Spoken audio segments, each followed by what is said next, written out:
করতেছিলেন। এই সাহাবায়ে কিরামদের সামনে যখন বয়ান করতেছিলেন, এখন এই সাহাবায়ে কিরামরা তো শুনলেন, কিন্তু এই বয়ান যখন করেছিলেন তখন মক্কার সেই মুশরিকরা, সেই কাফেররা, সেই নেতৃবৃন্দরা এটা তারা বিশ্বাস করতেছিল না। তারা বলে যে এটা একটা পাগলের কথা, এটা পাগলের কথা। এক রাত্রে দুনিয়া থেকে সেই সপ্তম আসমানে যায়, আবার সেখান থেকে আবার দুনিয়াতে চলে আসে, আয়েশা আবার ফজরের নামাজ পড়ে, এটা কোন মানুষের কথা হয়? এটা কি কোন যুক্তিতে মিলে? তারা বিশ্বাস করতে ছিল না। আল্লাহর পয়গম্বর যখন এই কথা বলতেছিলেন, ওই মক্কার কাফেররা নবীর কথাগুলো শুনতেছিল না, মানতেছিল না, বিশ্বাস করতেছিল না। আল্লাহর পয়গম্বর যখন এই আলোচনা বয়ান করছেন, মক্কার ভিতরে বড় বড় কাফেরদেরকে তারা এটা অস্বীকার করলো, না এটা কোন মানুষের দ্বারা হইতে পারে না, এটা একটা পাগলের কথা, বলতা বলবকের পরে চলছে। এবার সেই কাফেরদের নেতৃবৃন্দরা, কাফেররা ছুটে চলেছে আল্লাহর পয়গম্বরের বিশ্বস্ত শিষ্য বড় একজন সাহাবী হযরত আবু বকর রাদিয়াল্লাহু তাআলার নিকটে। আর এই আবু বকর রাদিয়াল্লাহু তাআলা সেদিন কিন্তু ওই মসজিদে নববীর ভিতরে মসজিদে উপস্থিত ছিলেন না। আল্লাহর পয়গম্বর যখন এই আলোচনা করতেছিলেন, ওই দিন কিন্তু আবু বকর রাদিয়াল্লাহু তাআলা মসজিদে উপস্থিত ছিলেন না। যখন কাফেররা যায় বলে, এই আবু বকর,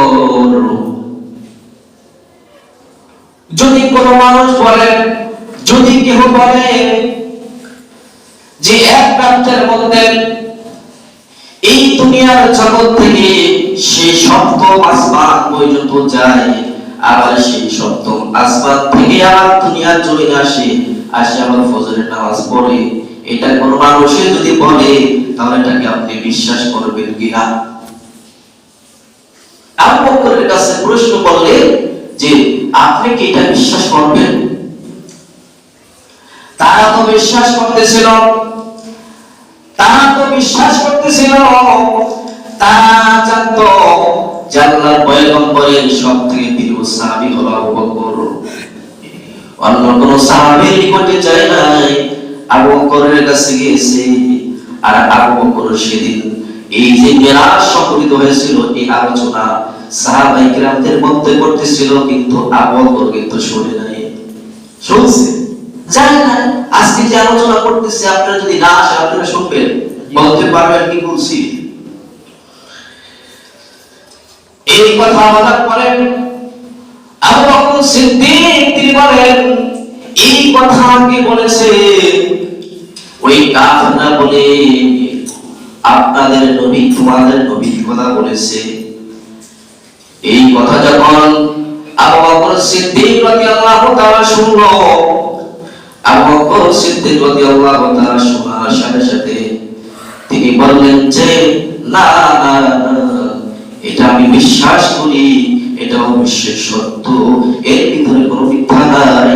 আল্লাহর পয়গম্বর যদি বলে থাকে, আল্লাহর পয়গম্বর কোনো সময় মিথ্যা কথা বলতে পারে না, এটা আমি অবশ্যই অবশ্যই বিশ্বাস করে নিলাম, এটা সত্য। সুবহানাল্লাহ, সুবহানাল্লাহ। এখান থেকে আবু বকর সিদ্দিককে উপাধি দিলেন সত্যবাদী। সিদ্দিক উপাধি পেয়েছেন। সিদ্দিক অর্থ হলো, সিদ্দিক শব্দের অর্থ হলো চরম বিশ্বাসী। আবু বকর রাদিয়াল্লাহু তাআলা কোনো বিজ্ঞান তালাশ করে নাই, মেধার কাছে কোনো প্রশ্ন করে নাই, চিন্তা ভাবনা করে নাই। আল্লাহর পয়গম্বরের কথা যখনই শুনলেন, তখন মনে প্রাণে তিনি বিশ্বাস করে নিলেন, না না না, এটা অবশ্যই সত্য, এর ভিতরে কোনো সন্দেহ নাই।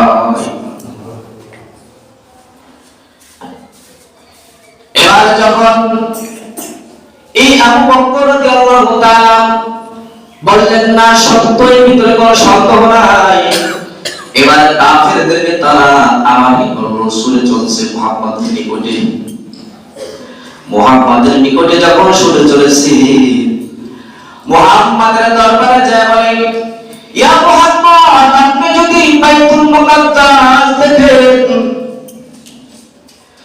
বাইতুল মুকাদ্দাস যদি আপনি গিয়ে থাকেন, বাইতুল মুকাদ্দাসের ভিতরে কয়টা সিঁড়ি আছে, কয়টা জানালা আছে, কয়টা দরজা আছে বলেন।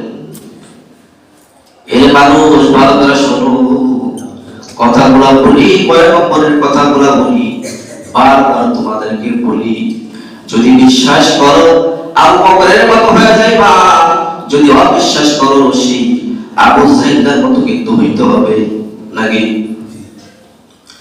তাহলে এইবার মুহাম্মাদের কাছে যা বলেন, এই মুহাম্মদ তুমি যদি বাইতুল মুকাদ্দাস দেখে থাকো, যদি গিয়ে থাকো, ওই বাইতুল মুকাদ্দাসের ভিতরে কয়টা জানালা আছে, কয়টা সিঁড়ি আছে, কয়টা দরজা আছে বলো।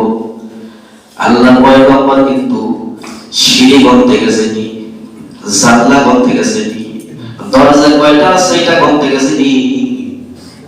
আল্লাহর পয়গম্বরকে আল্লাহ পাক রব্বুল আলামিন দেখাইলেন, কিন্তু আল্লাহর পয়গম্বর পেরেশান হয়ে গেলেন, আমি তো সেই সিঁড়ি কয়টা, জানলা কয়টা, দরজা কয়টা তা জানি না।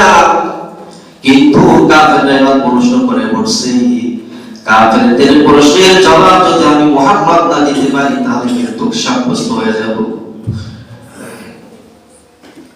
অনেক পেরেশান হয়ে গেছে পয়গম্বর আরবি সাল্লাল্লাহু আলাইহি ওয়াসাল্লাম, পেরেশানির ভিতরে। আল্লাহর পয়গম্বর বলে, এমন পেরেশানি কোনোদিন আমার হয় না। আল্লাহর পয়গম্বরকে আল্লাহ তাআলা বেজ্জতি করবে না। আল্লাহ পাক রব্বুল আলামিন হাদিসের ভিতরে আছে, আল্লাহ পাক রব্বুল আলামিন সেই বাইতুল মুকাদ্দাসকে আল্লাহ পাক রব্বুল আলামিন চোখের সামনে উঠায় দেয়।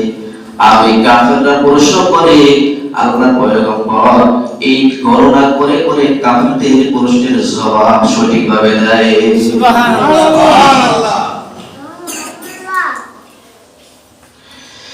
কিন্তু জবাব দেওয়ার পরও সেই কাফেররা মুশরিকরা সঠিক জবাব পাওয়ার পরও কিন্তু তারা ঈমান আনে নাই রে ভাই। সঠিক জবাব দেওয়ার পরও তারা ঈমান আনে নাই, ঈমান নসিব হয় নাই। সঠিক চাক্ষুষ প্রমাণ চালানোর পর, প্রমাণ দেওয়ার পরও তারা ঈমান আনে নাই,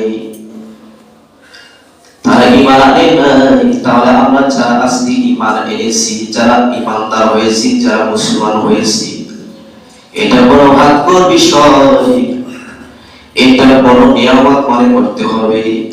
আপনার চাইতে আমার চাইতে অনেক জ্ঞানী গুণী বুদ্ধিজীবী আছে, তারা কিন্তু ঈমান আনতে পারে নাই, তাদের কিন্তু ঈমান নসিব হয় নাই।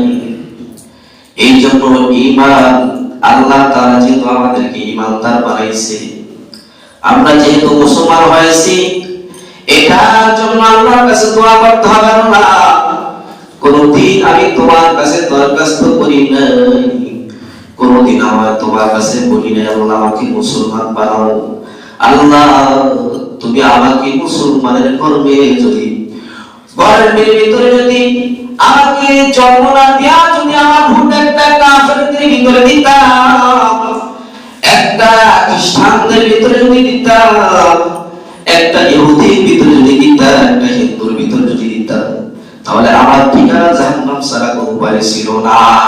ঠিক কি না? আল্লাহ দয়া করে মায়া করে আমার ভূতটাকে তুমি মুসলমানের গর্ভে দিয়েছো, আজকে মুসলমান হয়েছি। এই জন্য আল্লাহর কাছে দোয়া করতে হবে, ঈমান নিয়ে কবরে যাওয়ার জন্য আল্লাহর কাছে দোয়া করতে হবে। কিন্তু ওই কাফেররা মুহাম্মদ এত সুন্দর, এত সঠিক জবাব দেওয়ার পরেও তাদের ঈমান নসিব হয় নাই। তারা শেষ পর্যন্ত বলে, এ মুহাম্মদ, এটা তোমার জাদু দিয়ে তুমি উত্তর দিয়েছো। জোরে বলেন নাউযুবিল্লাহ। মুহাম্মদ, তুমি এটা জাদু কিছু না হইলে, না বুঝতে পারলে, না বলতে পারলে কি হইতো? এটা জাদু।